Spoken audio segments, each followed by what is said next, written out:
Hello and welcome to the Mindset Coach podcast, the show where coaches and coaches-to-be tune in to learn how to integrate mindset coaching tools and neuroscience-based techniques into their practice and grow and scale a coaching business they love.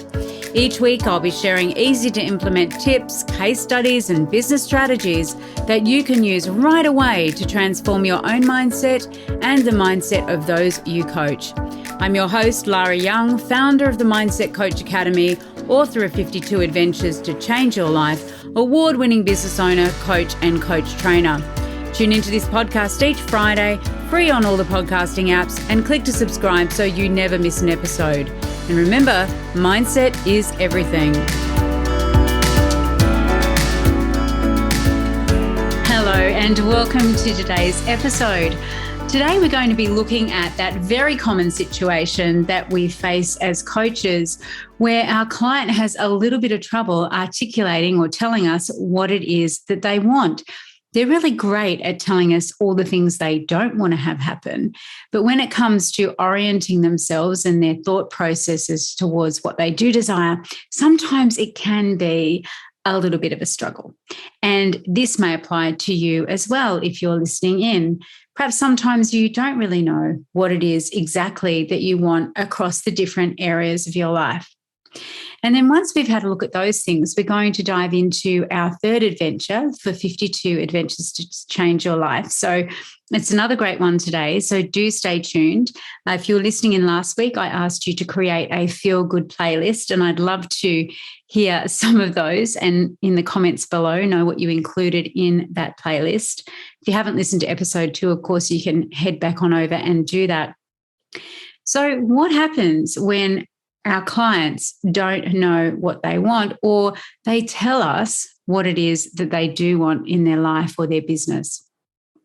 Well, one of the things I think that we have an expectation of as a society is from a very early age that you should know what you want. One of the questions that adults often ask children is, what do you want to be when you grow up? And it's rather an unreasonable question, isn't it? Because I don't know about you, but I think we're always evolving in terms of what it is that we desire across different areas of our lives. And certainly from a career perspective, gone are the days when people had one job and it was their job for life. A lot of people these days have portfolio careers where they're doing a whole range of different things. And so sometimes what we can find is that people haven't tuned into, they don't really tune into what they desire. And this can often happen as well if your clients are so busy taking care of other people or thinking about what other people want in their lives around them. So for parents, that could be what their children want, or for others, it could be what their parents want or their boss wants. And so we've somehow kind of numbed ourselves to actually really tuning into what it is that we desire and what we enjoy. Into those feelings of, I'm really passionate about this, or I'd really like to do that. And so as a mindset coach, when you're working with your clients, what you really want to be able to do is to help them to do that, to tune into their emotional state, to tune into their beliefs and their values and what's really important to them in their lives and the things that they'd like to experience, the things that they would like to do, be, or have. And so sometimes when we ask our clients those questions for setting goals, for example, for defining the outcome that they want to achieve, there can be a few little stumbling blocks as we go through because we're asking the client to really think about how they want their life to be. What do they want to have instead of what they've got now? They've come to us in the present state. So they've come to us with a situation or a problem or something isn't quite happening for them in their life or their business, and they have a desired outcome. They have something that they want to do, be, or have instead.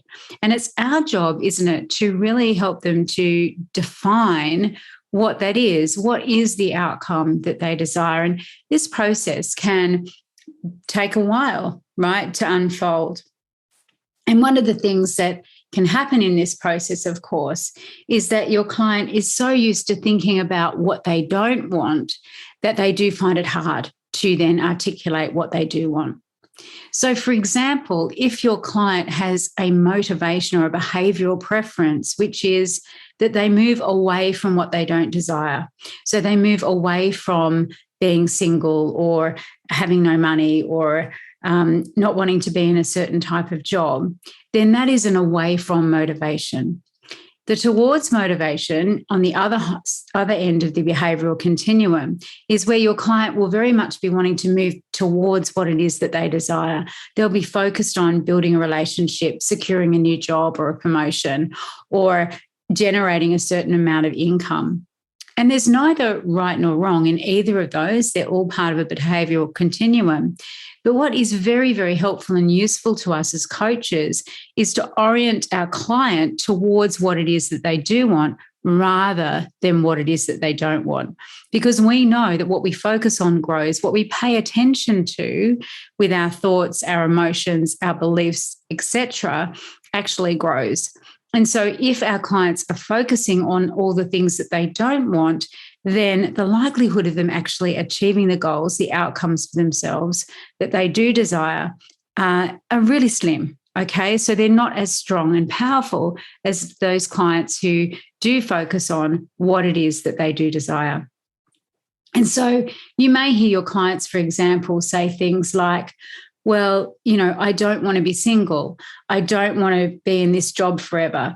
I don't want to be invisible online. I don't want to be overweight. I don't want to be stressed. I don't want to be unfit. So in those circumstances, what we're wanting to do is to understand what our clients want instead. And we want to orient them towards the positive, the behavioral intention that they do desire. So say, for example, if your client says, I don't want to be single, then what we want to say to our client is, if you aren't single, then what are you? Okay. So what you're doing is you're asking them to create a representation in their mind about what the alternative to being single is. Okay. And in doing that, you're getting them to paint a very vivid picture, to create a internal representation of what they're going to be seeing, hearing, feeling, and saying to themselves when they are in that relationship. And for example, if a client says to you, I don't want to perform badly at the job interview, well, then we can say, well, if you don't perform badly, what will you do? We're always orienting them towards the positive representation of a desired outcome rather than fixating on what they don't want to have happen. Because as we know, our unconscious mind is very powerful and can actually engage in, unknowingly, engage in some form of sabotage. So we want to actually make sure that we're orienting our client to what it is that they do desire. Now, sometimes your client will express a desire to have more of an emotion or a state. So, for example, I want to be more confident. Now, confidence, any kind of state, is very subjective. So what we want to understand is, what does confidence mean to our client? So, for example, when you have confidence, what will you be doing? You really want to understand when they perceive themselves as having more confidence, what will that do for them? How will they be? What will be different for them when they have that confidence?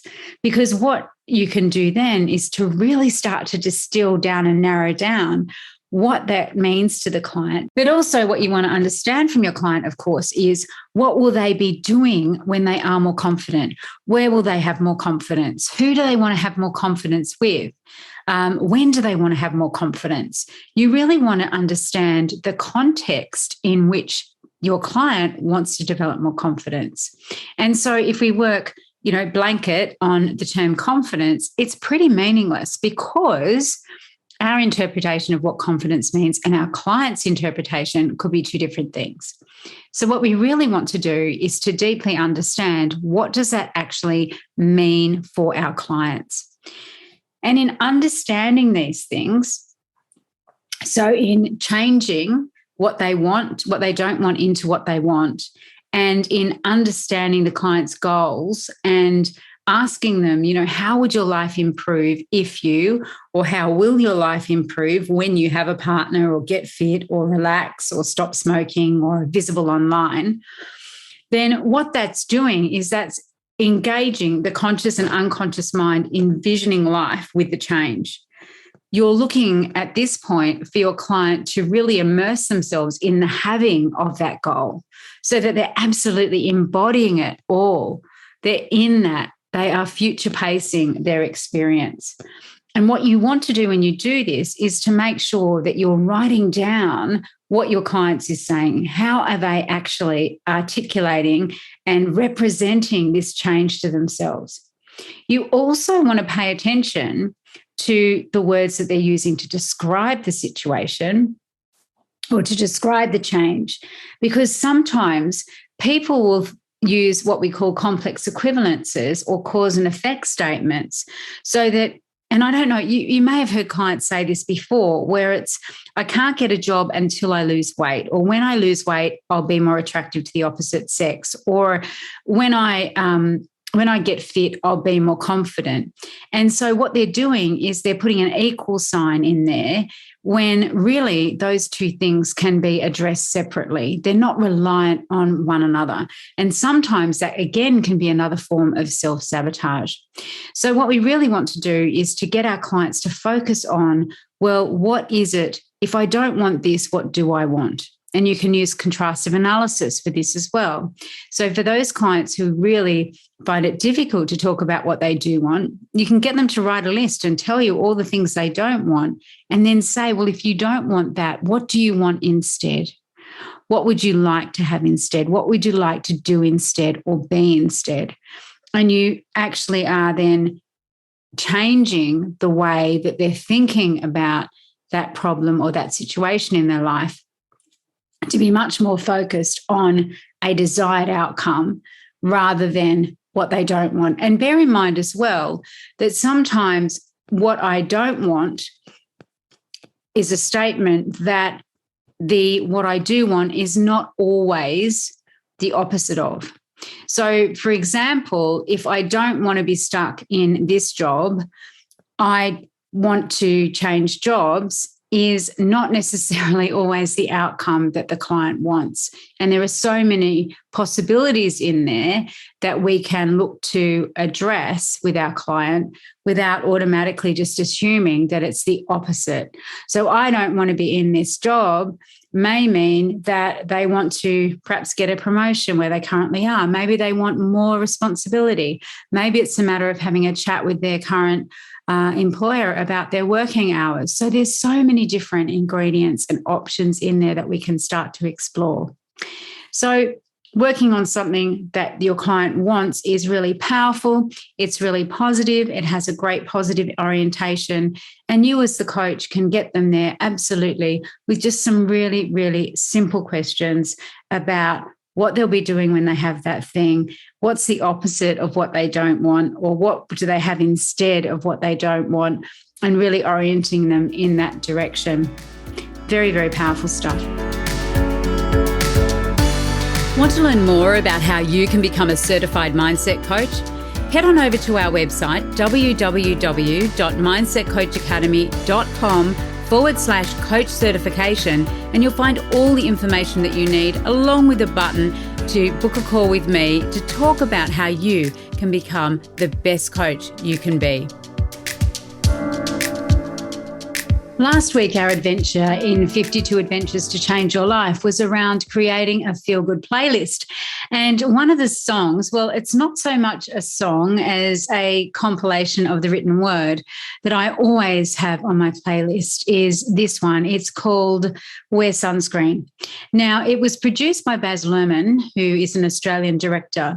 The original words, though, were from an essay written by Mary Schmidt from the Chicago Tribune. She is a Pulitzer Prize winner, and she was a columnist in the Chicago Tribune. And she had written an essay to the graduating class of 1997. And I think this week, as we've been focusing on what you want and how to help your clients define what you want, these words are really powerful. And I wonder if they resonate with you as well. So here it goes. Ladies and gentlemen of the class of 97, wear sunscreen. If I could offer you only one tip for the future, Sunscreen would be it. The long-term benefits of sunscreen have been proved by scientists, whereas the rest of my advice has no basis more reliable than my own meandering experience. I will dispense this advice now. Enjoy the power and beauty of your youth. Oh, never mind. You'll not understand the power and beauty of your youth until they have faded. But trust me, in 20 years, you'll look back at photos of yourself and recall in a way that you can't grasp now how much possibility lay before you and how fabulous you really looked. You're not as fat as you imagine. Don't worry about the future, or worry, but know that worrying is as effective as trying to solve an algebra equation by chewing bubblegum. The real troubles in your life are apt to be things that never crossed your worried mind, the kind that blindside you at 4 p.m. on some idle Tuesday. Do one thing every day that scares you. Sing. Don't be reckless with other people's hearts. Don't put up with people who are reckless with yours. Floss. Don't waste your time on jealousy. Sometimes you're ahead, sometimes you're behind. The race is long, and in the end, it's only with yourself. Remember the compliments you receive. Forget the insults. And if you succeed in doing this, tell me how. Keep your old love letters and throw away your old bank statements. Stretch. Don't feel guilty if you don't know what you want to do with your life. The most interesting people I know didn't know at 22 what they wanted to do with their lives. And some of the most interesting 40-year-olds I know still don't. Get plenty of calcium. Be kind to your knees. You'll miss them when they're gone. Maybe you'll marry, maybe you won't. Maybe you'll have children, maybe you won't. Maybe you'll divorce at 40. Maybe you'll dance the funky chicken on your 75th wedding anniversary. Whatever you do, don't congratulate yourself too much or berate yourself either. Your choices are half chance, so are everyone else's. Enjoy your body. Use it every way you can. Don't be afraid of it or what other people think of it. It's the greatest instrument you'll ever own. Dance, even if you have nowhere to do it but in your own living room. Read the directions, even if you don't follow them. Do not read beauty magazines. They will only make you feel ugly. Get to know your parents. You never know when they'll be gone for good. Be nice to your siblings. They're the best link to your past and the people most likely to stick with you in the future. Understand that friends come and go, but for the precious few, you should hold on. Work hard to bridge the gaps in geography and lifestyle, because the older you get, the more you need the people who knew you when you were young. Live in New York City once, but leave it before it makes you hard. Live in Northern California once, but leave it before it makes you soft. Travel. Accept certain inalienable truths. Prices will rise. Politicians will philander. You too will get old.